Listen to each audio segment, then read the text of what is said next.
Hello student, yesterday I explained Euclid division lemma and also I explained that how can we use Euclid division lemma by giving some examples also.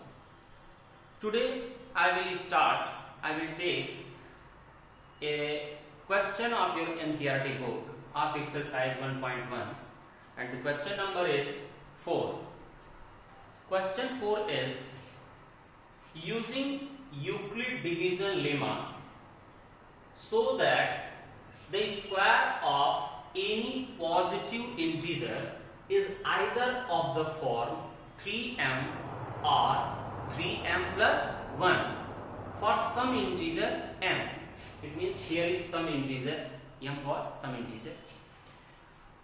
तो dear student, इसको solve करने के लिए to solve this question we have apply EDL and I note it down as you can see here.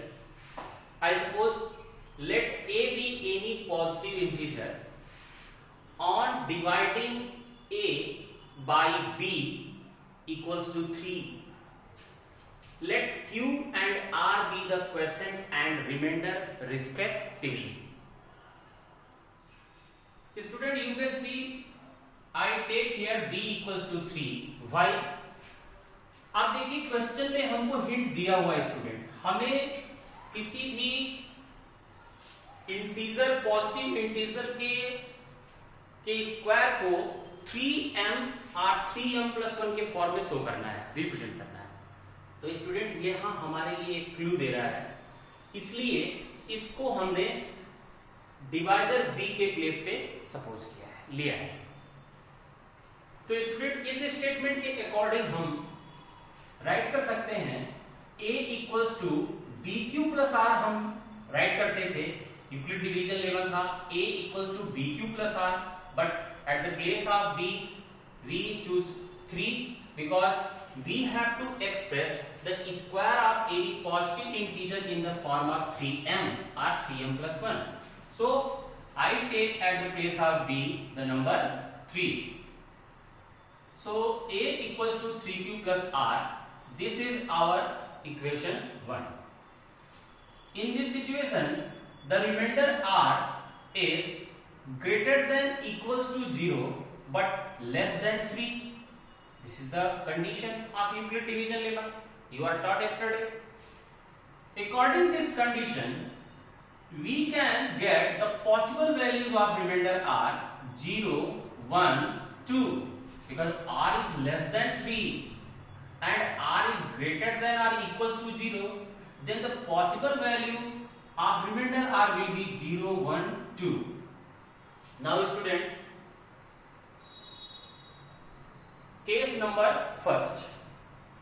In case first, I written here in this equation first I put r equals to 0.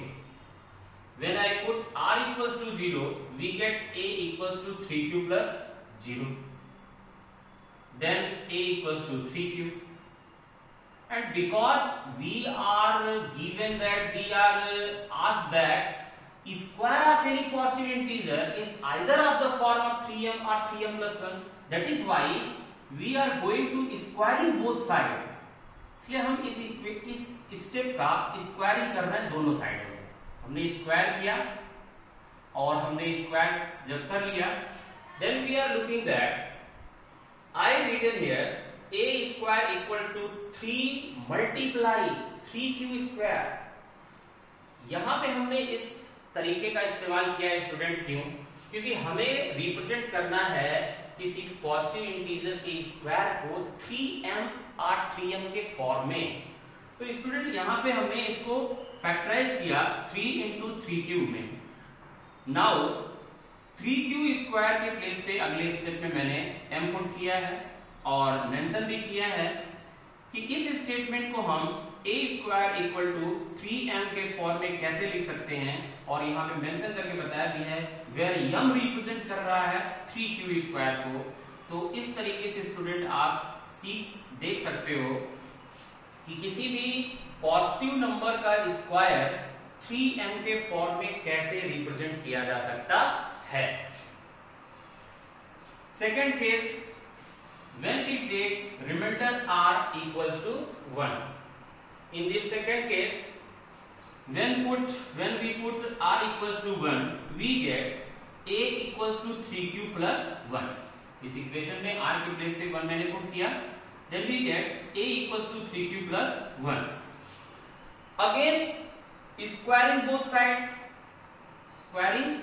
side we get both side का square किया, a square and इसका square किया, 9q square 6q plus 1. जैसे यहाँ पे मैंने a plus b का whole square किया है स्टूडेंट, आप रफ पे भी करके देख सकते हो। ओके, तो a square equal to 9q square plus 6q plus 1. We are already asked that we have to express the square of any positive integer either in the form of 3m or 3m plus 1.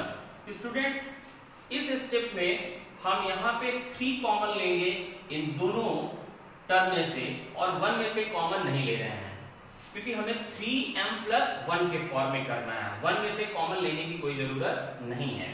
तो student हमने यहाँ पे दोनों term में से, इन दोनों term में से 3 कॉमन लिया and then we get 3 with in bracket 3q square 2q plus 1. Next step में मैंने क्या किया student, 3q square plus 2q को सपोज कर लिया m, तो ये इस कंडीशन में आ गया a square equals to 3m plus 1.